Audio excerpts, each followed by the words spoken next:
Hi everyone, কেমন আছো সবাই? আশা করি ভালো আছো। টিএস ম্যাথ ক্লাসে তোমাদের সবাইকে স্বাগতম। আমি আজকে আলোচনা করব বলবিদ্যা বইয়ের প্রথম অধ্যায়ে বেশ কিছু গুরুত্বপূর্ণ উপপাদ্য নিয়ে। চলো দেখা যাক। দেখো, আমি একটা উপপাদ্য নিয়ে নিয়েছি। আমি উদাহরণ 1 নম্বর নিয়ে নিয়েছি। এখন দেখো কি আছে, এম ভরের কোনো বস্তুকণার ভর হচ্ছে এম, মূলবিন্দু অভিমুখী মানে মূলবিন্দুর অভিমুখী মানে ও এর দিকে গেলে আমাদের চিহ্ন আসবে মাইনাস।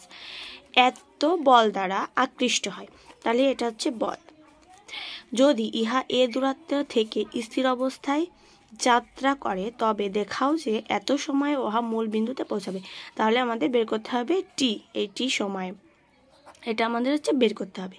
তাহলে আমাদের দেখো, আমি এই তথ্য অনুযায়ী যদি চিত্রটা আঁকিয়ে রাখো, এ বিন্দু থেকে মানে এম ভরের কোনো বস্তুকণা, এই এম ভরে এখানে একটা বস্তু আছে যার ভর এম, এই এম ভর বস্তুকণা কেন্দ্র হচ্ছে ও, এর অভিমুখে আছে যাত্রা শুরু করেছে।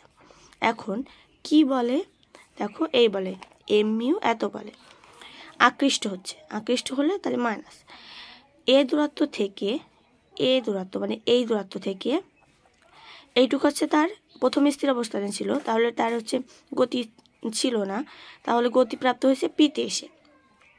তারপরে সে এত সময়ে মূলবিন্দুতে পৌঁছাবে, মানে এখানে চলে আসবে। এখন দেখো আমরা কিভাবে করব। মনে করি টি সময়ে কেন্দ্র হতে এক্স দূরত্বে অবস্থান করে, এই যে এইটুকু সময় টি, মানে যেটা আমরা বের করব। এখন আমরা তো জানি যে এখানে যেহেতু আমাদের বল দিয়ে আছে, তাহলে আমাদের সম্পর্কটা খুঁজতে হবে বলের সাথে। তাহলে আমরা বলবো F equal to M A. এখন আমাদের বল দিয়ে আছে কত, দেখো বল দিয়ে আছে দেখো মাইনাস, যেহেতু আমাদের কেন্দ্রমুখী মানে কেন্দ্রের দিকে আকর্ষণ করছে, তাই আমরা তার আগে এটা minus mu x plus a to the power 4 x cube. আর এখানে আমরা তো জানি যে এইটা যদি আমাদেরই হয়, দেখো আমরা আরেকটা জানি এম এ। এবার এ ত্বরণ কত আমরা জানি, d square x by dt square. এটা কিভাবে পেলাম? এটা হচ্ছে ত্বরণ, যে আমরা যদি কোনো দূরত্বকে টি এর সাপেক্ষে পরপর 2 বার অন্তরীকরণ করা হয়, তাহলে আমরা পাবো হচ্ছে ত্বরণ। সেহেতু এম ভর আর এর হচ্ছে ত্বরণে, তাহলে এম এ এইটুকুর মান, আর এফ তো আমাদের দিয়াই আছে, তাই এইটুকু ইকুয়াল টু এইটুকু আমরা লিখতেই পারি। তারপরে দেখো ক্যালকুলেশন করবো এইভাবে। এই দুই পাশে যেহেতু এম আছে, আমি দুই পাশ থেকে এম বাদ দিয়ে দিলাম। এখন d square x by dt square equal to এত। এখন সেমভাবে আমাদের এইটারে সমাকলন করার স্বার্থে আমরা উভয় পাশে 2 into d x by dt গুণ করে নেব। দেখো গুণ করে নিয়েছি, করার পরে দেখো আমাদের আবার একটা ফর্মেটে আসছে। এই ফর্মেটে আমরা লিখতে পারি d by d x by d t তার হোল স্কোয়ার। আর এটা লিখতে পারি 2 মিউ তো বাইরে রাখলাম, আর হচ্ছে যেহেতু এইটা আছে ডিএক্স বাই ডিটি। সেমভাবে সমাকলন করলে আমরা কি পাই, এ ডি বাই ডিটি উঠে গেল, আর 2 মিউ, আর এখানে এসছে দেখো এক্স স্কোয়ার বাই 2, আর দেখো এ টু দি পাওয়ার 4। আর যদি আমরা এক্সের উপরে নেই, তাহলে এ ইনভার্স 3 সমাকলন কি এক পদ যোগ হবে, সেই পদ দ্বারা যা যোগ হবে তা দ্বারা ভাগ হবে, তাহলে -3 + 1 দ্বারা ভাগ হলো। এখানে একটা কনস্ট্যান্ট সি আমরা নিয়ে নিলাম। এবার সমাকলন করে আমাদের লাস্ট লাইন দাঁড়ায় ডিএক্স বাই ডিটি তার হোল স্কোয়ার মাইনাস মিউ আছে x square by 2 minus half a to the power 4 by x square plus c. এখন আমাদের উচিত আছে সি এর মান বের করা। যেহেতু আমাদের প্রথমে যখন শুরু হয়েছিল তখন আমাদের পুরোটাই ছিল দূরত্ব, তাহলে এক্স ইকুয়াল টু এ ধরবো, এক্স ইকুয়াল টু এ ধরে আমরা মানটা বের করবো সেমভাবে আগের প্রসেসে এক্স ইকুয়াল টু এ। তাহলে এটা যদি আমরা একবার টি এর সাপেক্ষে অন্তরীকরণ করি, তাহলে d x by d t equal to 0, এই মানটা আমরা এই সমীকরণে বসিয়ে দেবো।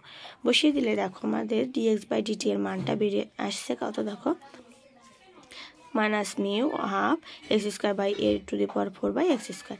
এখন এটা ক্যালকুলেশন করলে আসে দেখো এই 2 কাটা, দেখো এখন দেখো আমাদের লাস্ট লাইন দ্বারা হচ্ছে mu a to the power 4 minus x to the power 4 by x square.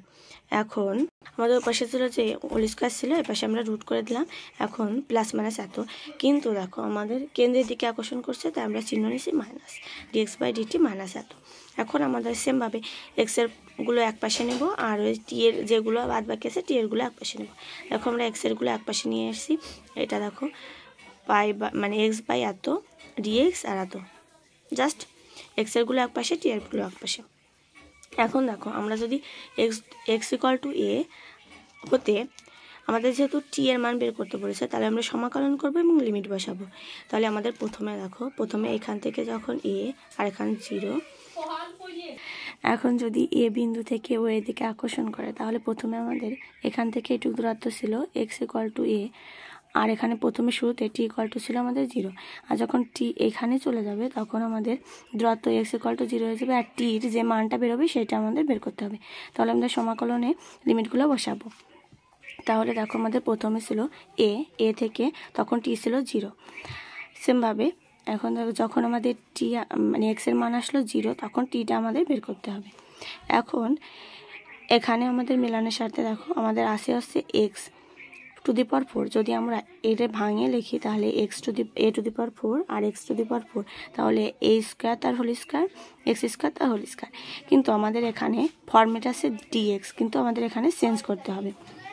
অর্থাৎ আমরা যদি ডি বাই এক্সে ডি অফ এক্স স্কোয়ার লিখি, তাহলে এর যদি আমরা অন্তরীকরণ করি তাহলে আমাদের আসে 2x dx, কিন্তু আমাদের এখানে জাস্ট আসে এক্স, তাহলে একটা 2 গুণ করব আর সেই 2 দ্বারা ভাগ করব। সেমভাবে তাহলে আমাদের এই ফরম্যাটটা আসে দেখো 1/2, আর যেহেতু আমাদের এর আগে মাইনাস আছে, তাহলে আমাদের যদি মানগুলো চেঞ্জ করি তাহলে এই মান চেঞ্জের এক মাইনাস আর এই মাইনাসে প্লাস হয়ে যায়, তাহলে a/0 থেকে a, আর এখানে আসে হচ্ছে 0 থেকে টি। সেমভাবে আমরা এই ফর্মেটে লিখতে পারি। লেখার পরে দেখো আমাদের আসছে d of x square by এত, তাহলে এটা সূত্র আছে sine inverse x by a. এখানে আমাদের এক্সের এখানে আছে এক্স স্কোয়ার আর এর এখানে আছে এ স্কোয়ার, আমরা সে মানটা বসিয়ে দিয়েছি। এখন আমাদের লিমিট ছিল 0 থেকে এ বসাইছি, এখন জাস্ট আমরা লিমিটের মানগুলো বসাই দেবো। সাইন ইনভার্স, এবার এক্সের জায়গা যদি এ বসাই তাহলে কেটে গেল সাইন ইনভার্স 1, আর এখানে যদি 0 বসাই তাহলে সাইন ইনভার্স 0। এখন মানটা বসানোর পর সাইন ইনভার্স কত মান, 90 এর মান, তাহলে π/2।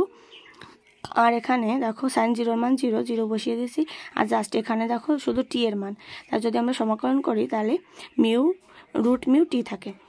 এখন আমাদের মানগুলো বের করার পর আমরা বের করবো সে টি এর মান। এখন আমরা এইটা 1/2 আর এখান থেকে π/2 পাইছি, তাহলে বেরোয় হচ্ছে আমাদের π/4, আর এখানে আছে √μ টি, তাহলে টি ইকুয়াল টু π/4 √μ। এখন আমাদের হচ্ছে দোলনকাল বা মানে কত সময় আসছে π/4 √μ, আর যদি আমাদের বলতো দোলনকাল তাহলে সেটা আমরা 4 গুণ করে দিতাম।